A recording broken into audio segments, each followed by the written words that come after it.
Hey guys, this is Paramore, and this is my first stab at sort of an instructional video, so please be kind. Any case, just doing sort of instructional on rotations for mutilate spec and efficiency.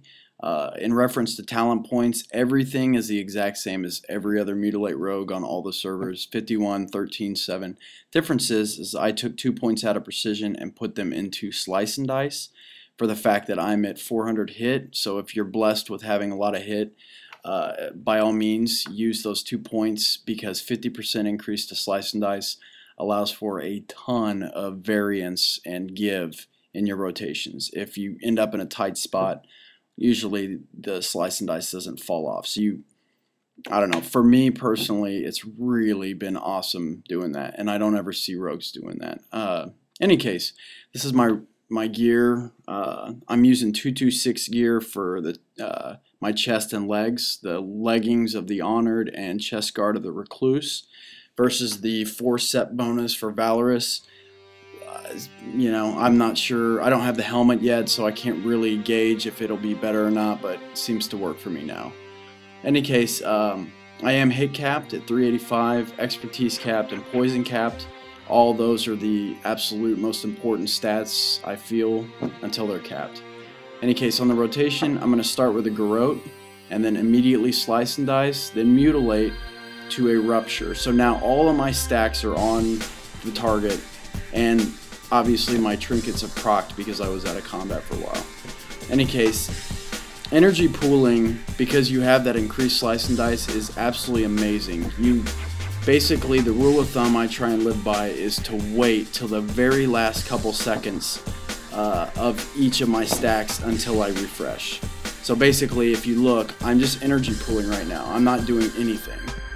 And so I'm at 5 points. I will wait, keep energy pooling, then rupture, pop 2 mutilates off, and then refresh slice and dice right here. With that in mind, I'm energy pooling again. To me, a good rogue is one that, in the heat of shit and, you know, all these things going around or going on or whatever during boss fights, to still keep your cool and not button mash. You just have to have discipline to allow your stacks to get to the very last couple seconds before you refresh. In any case, so with that in mind, I'm about to refresh Hunger for Blood and then get Rupture.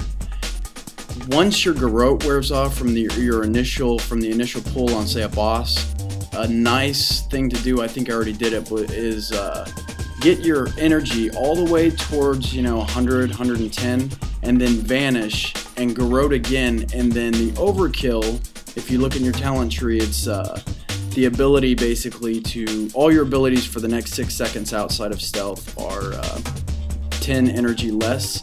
Get as many mutilates and finishers off as you can during that 6 seconds. That's a nice little bonus to DPS. Also, if you can, ideally you would want to time it with your trinket. So if you see your trinket proc, you know, if you see both trinkets proc and you're during the fight and you have a vanish, pop your vanish, garrote, get off as much as you can while you're still at 1,000 more attack power, etc.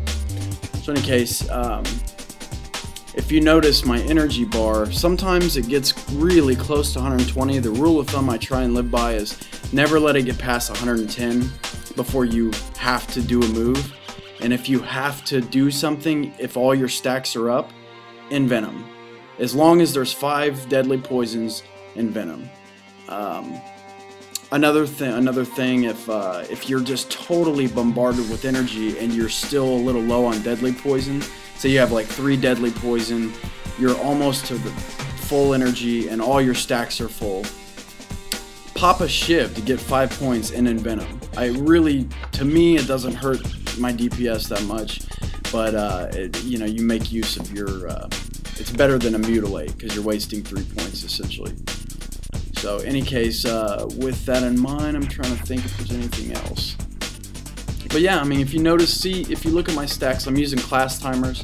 It's another really awesome, amazing add-on that a guildie of mine had suggested, and it's probably my best secret weapon, I guess, is I just stare at those the whole time, and if I see it getting to 2 seconds or less, refresh.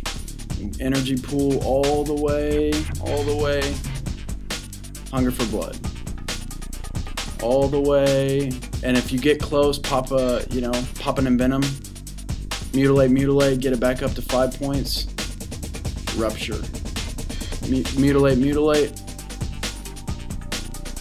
And you can see this class timer, you could do custom timers that actually allow you to set your trinkets, your mongoose procs, your bloodlust, your everything that could increase your DPS. Essentially, you can pop in there as a timer, quote. So, in any case, I'm pretty much covered everything. I apologize if it seems like it was all over the place and I'm just rambling on and on. I'm a little too lazy to slow this video down and actually do editing on it, but I hope you get the idea just from watching the stacks, and if you have to, put me on mute and just kind of watch what's going on. So, and also one last thing, if you notice on my combat log, or not combat log, but the scrolling combat text, none of those were missing for the most part, and if they were, it was just a melee swing here or there. So expertise, melee, or expertise and hit are extremely important. Then I would stack agility.